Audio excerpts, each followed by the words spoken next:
Hey everybody. In this video lesson, we'll be talking about uses and misuses of data. It's going to be a fairly quick lesson. The intention here is just for us to go over a couple of examples and just have maybe a bit of discussion and get you to pause the video and have some reflection, formulate some answers on your own, and then come back to it and just have a little consolidation with me. So let's get started with our first example. So to get you thinking about this idea of maybe misusing data, we have two graphs here, and these graphs represent EQAO scores, reading scores for grade 3 students. And the years were from the 2008-09 school year to the 2012-13 school year. And before you say that, maybe an issue with these graphs is there's no labels on the y-axis. We know that each bar is the number of students who met or excluded the provincial standard in reading as a percentage. So have a look at those two graphs and then think about the following. So put my image down here. Have a look at the two and what's the same about the information displayed in these graphs and what's different. Secondly, can you identify any elements of bias present in both of the graphs? And then third, do you think the titles of each graph are appropriate? So maybe they both are or they both aren't, or maybe one is and one isn't. But take some time and have a little think about that. Maybe pause the video and come back when you're ready. So I'm going to go back to the screen where my images are fairly large. So if you said that these two graphs display the same numerical information, you would be right. They actually do display, it's the exact same data on two different graphs. And what is interesting, and the difference being is the vertical scale. In one graph is framed as very positive, and one graph is framed as very negative. So if we look at the first graph, we can see the bias here is, whoever made this graph is obviously biased and thinks, this Ontario reading strategy is doing very well. And if you can see the trick they use to make it really look like it's doing well, then good for you. The trick is they change the vertical axis to start at around 60. And by doing that, this first bar is very low, and this last bar, relatively compared, is very high. And the untrained eye might say, oh man, like eight times as many, we did 8 times as well in 2013.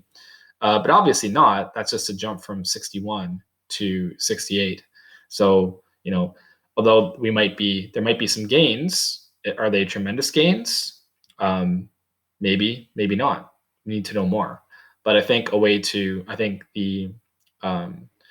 this title is a little bit exaggerated, maybe dropping the word tremendous. And that's just good advice anytime you're trying to display information. Maybe don't use adjectives like that. It shows bias. Now in the second graph, the data is displayed in an unbiased way. The scale starts at 0, so that's good. And you can still see there is this positive trend, but obviously by not changing the scale, by having it start at 0, you can see the true trend, and it is increasing, but I would argue it's not a crazy rate of increase. It is gradually increasing though. However, the title of this graph, I would argue, again, is biased. It's a bit exaggerated. Government continues to fail our students. So, maybe this person's opinion is that, 60% or below 70% is not acceptable for people meeting the provincial standard in reading. And that might be a valid opinion, but having continued to fail, so you can see that gradually this trend is increasing. So perhaps this reading strategy is working. Perhaps they need to do more. Perhaps there's an element of truth in both of these titles, but obviously the sensational titles to these graphs are demonstrating some bias. So I think the big idea is, if you're going to display information, don't misuse your graph starting at a non-zero value. It definitely makes trends exaggerated.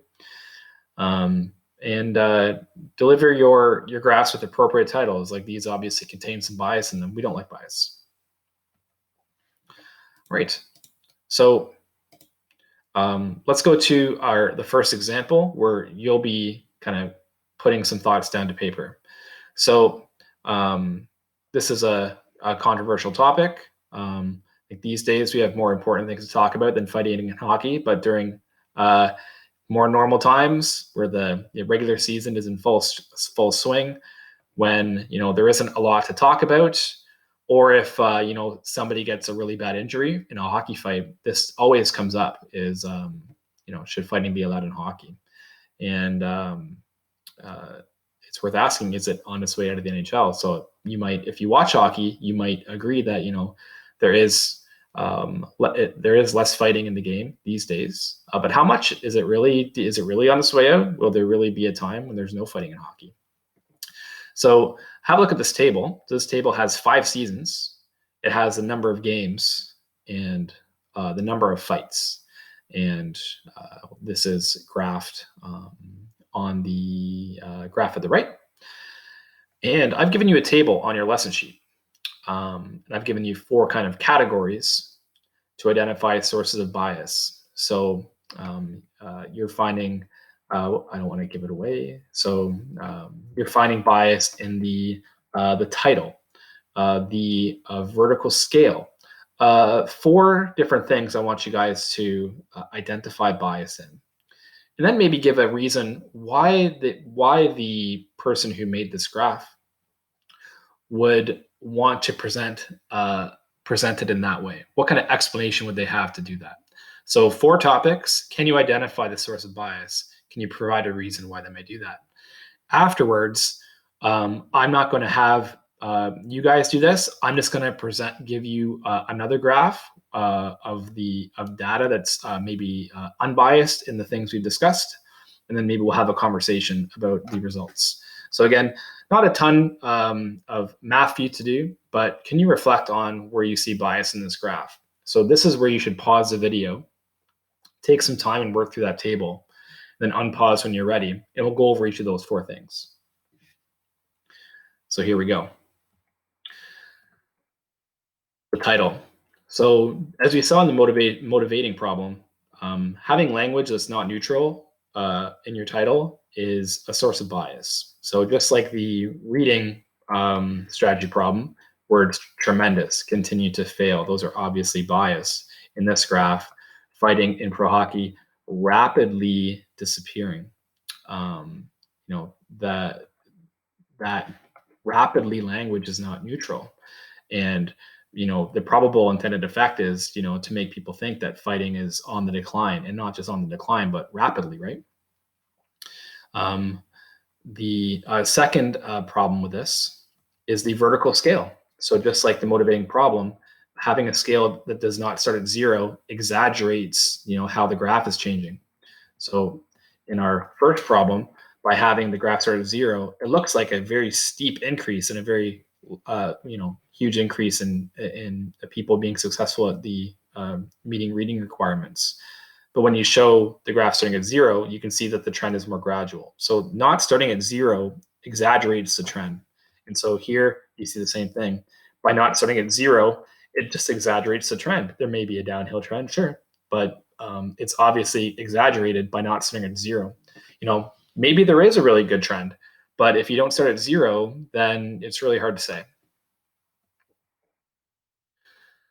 Third thing, there is an outlier. So if you haven't yet, you might want to just Google 2012, 2013 hockey season and see what was different about that hockey season. If you want to pause the video and just check that out, if you haven't, maybe you have, maybe you're a hockey fan and remember what happened, and unpause and you're ready. But here's why that is an outlier, and here's the hidden variable. That season, there was a labor disruption. They didn't play the full season due to a strike by the players. They missed a lot of games. The season started late, and they had a shortened season. And why might this be included? to exaggerate the downward trend. Obviously, if there were less games played, there are going to be less fights. And you can see on the graph, in that season, you have a really low number of fights. But had they played the full amount of games, you could do a bit of proportional reasoning. The number of fights would arguably be a lot closer to the earlier value, maybe from the previous season. And while we're talking about that, maybe a different stat, if you wanted to include that season, wouldn't be the number of fights. It might be to look at the number of fights per game, or the number of fights per 60 minutes of a hockey game. That might be a more fair comparison. And lastly, the sample size.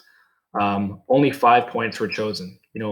5 points, as we've seen with our cause and effect lesson, sometimes you can have an accidental relationship. And with only 5 points, in 5 hockey seasons, when, there have been literally tens of hockey seasons played where we could get data from, having only 5, you maybe accidentally could see a downward trend, where over the long haul, maybe it's increasing. Maybe it's just by chance decreasing for those 5 years and then increasing other times. And a reason why somebody might cherry pick a small sample size would be to show the trend they want and say that, hey, and look at this huge downward trend, but maybe it isn't a downward trend. Maybe it's upward, or maybe it's less downward than they want. So having a small sample size is definitely a source of bias as well. So how could we improve all those things? So 1, change the title to something neutral. NHL hockey fights over time. Secondly, vertical scale starts at 0. And by doing that, you can see that, just eyeballing it, maybe you can eyeball a downward trend. If we were to perform a linear regression, it would be a downward trend, but that correlation value would not be very, very strong, and the downward trend would not be crazy low. But I would say, yeah, there's a downward trend, but I don't think it's rapidly decreasing, as the title would say. Thirdly, that outlier has been removed. Due to that hidden variable, I think it's fair, obviously, not to count the hockey fights in a season that wasn't a full season. And finally, a larger sample size was used. In this case, we have 11 data values. So it gives you a better idea of the long-term trend. I think it definitely shows a downward trend, but not rapidly. And I think it'd be fair to say that, according to this, that fighting will not be out of hockey, at least in the current state of things. In the very near future, this trend is just not decreasing rapidly enough. It might take decades, if it even eliminates at all, unless something changes. So that was an interesting problem, just picking out sources of bias, thinking of how people can use, just by changing a few things on a graph, can make things say whatever they want. And in this day and age, unfortunately, there's a lot of people that will not take these things with a grain of salt and just jump to conclusions right away. So we need to be better than that, and be aware of how we're trying to be manipulated with the statistics, graphs, articles that we see. We have to really think. Okay, here's the second example we have for you guys is, you're just going to do a bit of reading first. This article is on UFO sightings in Canada. It was taken from an internet blog, so take that for what you will. I have just a screen grab of the original article, but I have linked the Yahoo News article where you can read the full thing. And it's not crazy long. It might take you just several minutes, 2 or 3 minutes, but I would like you to have a read through that. If you're watching this video, you should be able to scan the QR code and get there. Or if you are in my class and have the handout, you should be able to access that. But anyway, read the article and think about the following. So, how is the data used in a questionable way? What inappropriate conclusions are drawn? And what do you think the intent of the person writing this article was? So Right now, you should pause the video. You should read the article, and you should at least think through these questions. Formulate your own response, your own opinion, and then we'll, when you're ready, unpause the video, and we'll move on and just have some consolidation with this. So hopefully you've done that, and let's move on. So first of all, how is the data used in a questionable way? Well, the author doesn't explain how the data is collected. And UFO sighting, well, that's very rare. What does that mean? Does that mean something logged with police? Does that mean the military did this UFO sighting? And it may be possible also that, people that claim these sightings, they're more likely to believe that, aliens exist, and then might, misinterpret a satellite passing by, a plane passing by, the Northern Lights. Maybe they misinterpret that as an actual UFO event. So this data may be subject to voluntary response bias. I mean, the people claiming to see UFOs, most of these people, let's just say that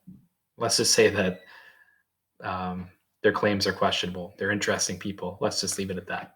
So, second question, what inappropriate conclusions are drawn? Well, if you read the title of the article, the aliens are getting braver. The conclusion there is that because sightings have roughly doubled last year, that the aliens are coming closer, so that they're concluding that aliens actually exist and they're actually, visiting us more.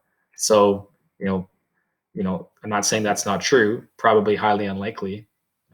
But the article is saying just because these UFO sightings have increased, that aliens exist and they're getting braver. So when you read the article in the third paragraph, the author infers that an invasion is imminent, so about to happen very soon. And this brings us to the third question. What's the intent of this article? Is it to inform the public and give like a good scientific opinion and maybe, and do some investigative reporting? Well, not really. The article does go on to offer alternative explanations for the sightings, and offers a repeatable quote suggesting there's no evidence of actual alien contact. But, combined with the playful opening and the final sentences, this article is kind of sensational in tone, and it suggests it's actually a piece of satire. And the intent of this article is not to inform, it's to entertain. These days, we might say it's to get clicks. So this author writing their internet blog is intentionally being over the top and sensational, just to get clicks. They want emotional response. They want people to visit their blog, give their company advertising revenue, and they want to gain readership, right? So on your handout or here, we have this link and explaining a little bit more about what satire is and this idea of sensationalism. So this type of bias where people over-exaggerate, try to provoke a response to just get clicks, get views, etc. And unfortunately, that's the world we live in right now. So as you are getting your content, watching YouTube videos on Facebook, you got to be aware. Many of these articles, even now news articles on fairly reputable sites, you got to make sure that you're not being sucked in just to get clicks, right? All right, so that's it for today. A little shorter lesson. On page 421 or the handout provided, these questions are more like discussion questions in nature, questions for you to think about. Not a ton of math to do or regressions to perform, but I hope that you would think through these. And I hope that as you consume your internet content today and in the future, that you're just a little bit more aware of how people are trying to misuse data to sway your opinion, and how people are just trying to go over the top and provoke you into a response. So keep your emotions in check when you're reading these kind of articles. Keep your head about you. And that's it for today, guys. Hope you're staying well. Have a great day, and we'll see you soon.